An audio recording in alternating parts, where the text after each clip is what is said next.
Daar's nou sê maar 'n offer daar buite wat sê 0% rente. Dit klink mos nou great, want jy betaal nie rente nie. Of is dit eintlik iets anders wat die boer nie raak sien nie? Baie keer is die kostes is weggesteek in die finansieringskontrak. Daar's 'n verskil tussen 'n goeie deal en goeie bemarking. Ek het 'n voorbeeld gebruik waar ek 'n 0% rentekoers en 'n 20% deposito promosie vergelyk het met 'n 6% rentekoers en 'n 35% deposito oor 'n termyn van 36 maande. En dadelik sien die boere die 0% raak en dink okay, wel daar's nie 'n rentekomponent nie, so obviously is hy beter.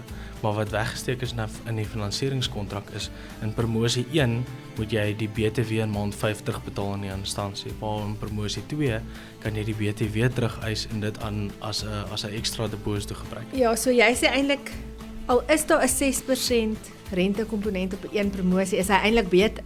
Hy is eintlik beter want die BTW van R303 000 kan jy dan nou terugeis en jy kan dit as 'n kapitaaledelging gebruik of dan nou 'n ekstra deposito.